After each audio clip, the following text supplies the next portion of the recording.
Well, good day, it's Nathanael Kuechenberg, and I'm at Gomorrah, the city that was destroyed with fire and brimstone nearly 3,000 years ago.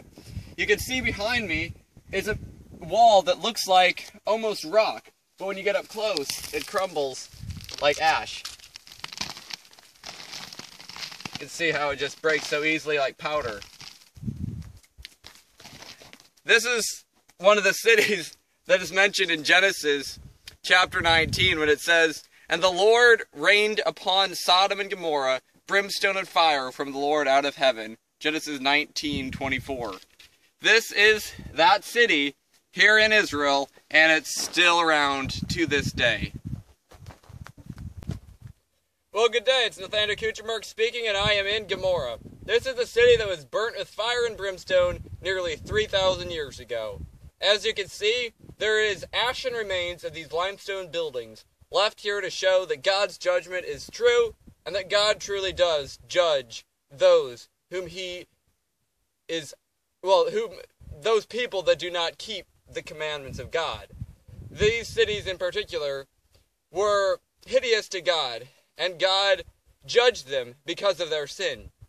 You can see this ash behind me, and I want to do a demonstration to prove this is ashes and this is not rock, because sometimes in pictures it looks like rock, but you can see from down here it is actually ashes. The demonstration I want to do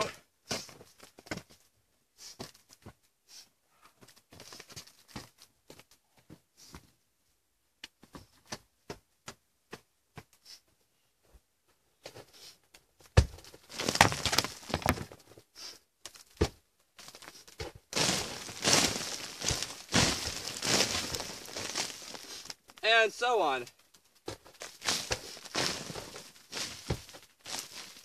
You can see this is ashes, and it was destroyed, barely 3,000 years ago.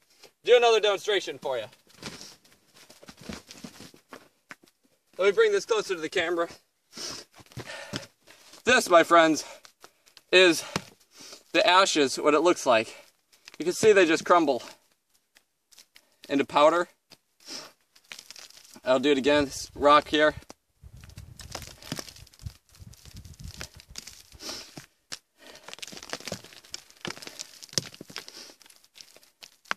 They crumble into powder.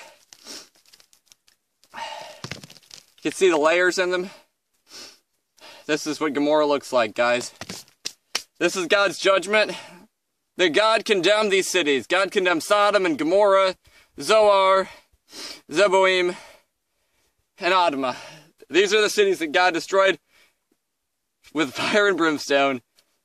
And it's recorded in Genesis chapter 19. And I'm going to just get to another position so I can have a better view for the camera. Piece of ashes.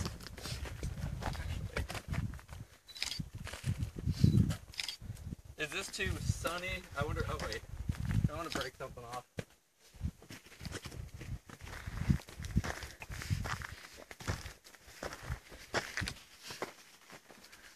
I'll bring this back in the shade. This is going to be my demonstration. I'm trying to demonstrate how breakable this stuff is.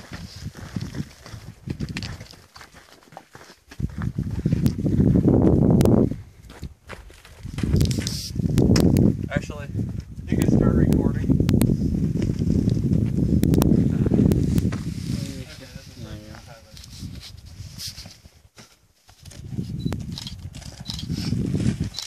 Alright, I'm trying to demonstrate how breakable this ash is. And so I have this big piece here, which is actually a pretty hard piece. So, whoa. It's breaking this other powder, ash. I guess I can use this as.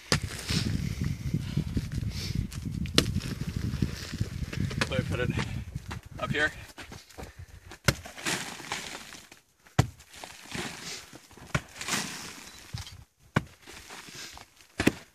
And you can see it's also sturdy enough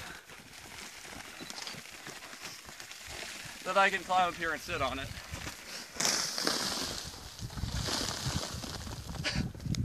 Okay.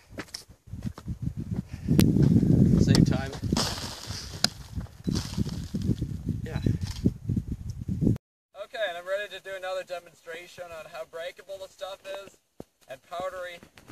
And so I'm up here. I'm going to start by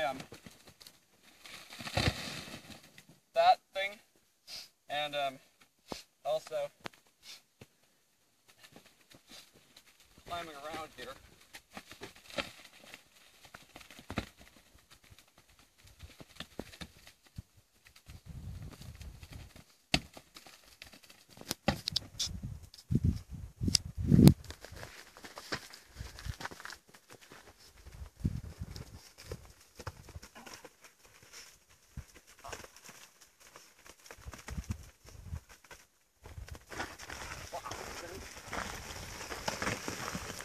There we go.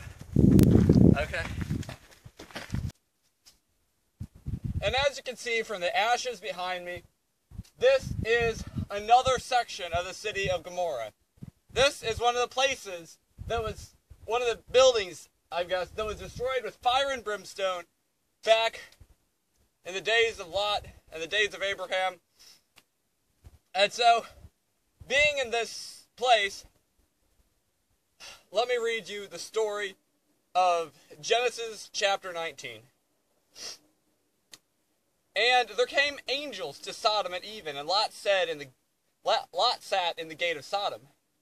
And there came two angels to Sodom at even, and Lot sat in the gate of Sodom.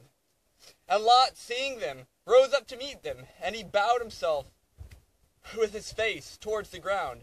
And he said, Behold now, my lords, turn in, I pray you, into your servant's house, and tarry all night, and wash your feet. And ye shall rise up early, and go on your ways. And they said, Nay, but we will abide in the streets all night. And he pressed upon them greatly, and they turned in unto him, and entered into his house. And he made them a feast, and did bake unleavened bread, and they did eat. But before they lay down, the men of the city, even the men of Sodom, compassed the house round, both young and old, all the people from every quarter.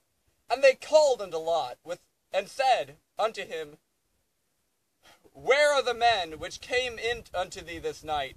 Bring them out unto us, that we may know them. And Lot went out of the door unto them, and shut the door behind him, and said, I pray you, brethren, do not so wickedly.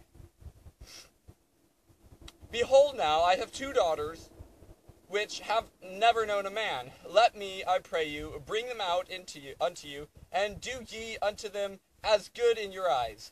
Only unto these men do nothing, for therefore came they under the shadow of my roof. And they said, Stand back. And they said again, This fellow came into sojourn, and he will needs be a judge. Now will we deal worse with thee than with them. And they pressed sore upon the man, even Lot, and came near to the break of the door. They came near to break the door.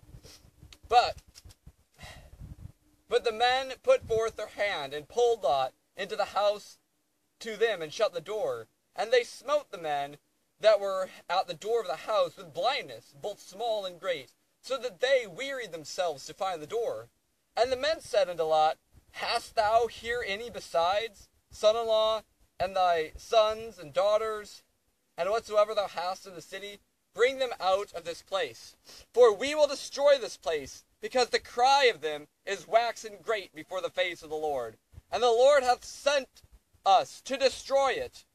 And Lot went out, and spake unto his son-in-law, which married his daughters. It was sons-in-law which married his daughters, and said, Up! Get you out of this place, for the Lord will destroy this city. But he seemed as one that mocked unto his sons-in-law. And when the morning arose, then the angels hastened Lot, and said, Arise, take thy wife, thy two daughters, which are here, lest thou be consumed in the iniquity of the city. And while he lingered, the men laid hold upon the hands, and upon his wife, upon his hand, and upon his hand, the hand of his wife, and upon the hands of his two daughters. And the Lord was merciful unto him. And they brought him forth, and set him outside the city. And it came to pass, when they had brought them forth abroad, that he said, Escape for thy life, look not behind thee, neither stay thou in all the plain. Escape to the mountain, lest thou be consumed. And you can see the mountains right over there. Mountains will be consumed. And Lot said unto them, O not so, my lord. Behold now, thy servant hath found grace in thy sight, and thou hast magnified thy mercy, which thou hast showed unto me in saving my life. And I cannot escape to the mountain lest some evil take me, and I die. Behold now, this city is near to flee unto, and it is just a little one. Oh, let me escape thither. Is it not just a little one, and my soul shall live? And he said unto him, See, I have accepted thee concerning this thing also, that I will not overthrow the city for the which thou hast spoken. Haste thee, escape thither, for I cannot do anything till thou be come thither. Therefore the name of the city was called Zoar. And the sun was risen upon the earth when Lot entered Zoar. And the Lord rained upon Sodom and upon Gomorrah brimstone and fire from the Lord out of heaven. And he overthrew those cities, and all the plain, and the inhabitants of the cities, and that which grew upon the ground. But his wife looked back from behind him, and she became a pillar of salt. And Abraham gat up early in the morning to the place where he stood before the Lord. And he looked toward Sodom and Gomorrah, and toward all the land of the plains, and beheld, and lo, the smoke of the country went up as the smoke of a furnace. And it came to pass, when God had destroyed the cities of the plain, that God remembered Abraham, and sent Lot out of the midst of the overthrow. And when he overthrew the cities in the which Lot dwelt. And Lot went up out of Zoar, and dwelt in the mountains, and his 2 daughters with him. For he feared to dwell in Zoar, and he dwelt in a cave, he and his 2 daughters. And you can see the mountains behind me, the red mountains back there. These are the mountains that Lot was saying, Oh no, don't send me to the mountains, lest I be consumed, or some evil take me and I die. You can see how steep they are, and it doesn't look like it would be too easy to climb them and survive. And so he was saying, you know what? I have an idea. These mountains, they're not going to work. I can't cross those mountains. Otherwise, I might just get killed, and I might, fall to my death. I might fall off and die. So what about if I just flee to Zoar? And the angel had mercy and said, okay, you can go to Zoar. And then he went to Zoar, and then he's like, you know what? I can't stay here because this is going to turn into Sodom and Gomorrah. This is going to have ashes too. And so he went and dwelt in the cave. And that is where the story continued. Anyway, that's that for you.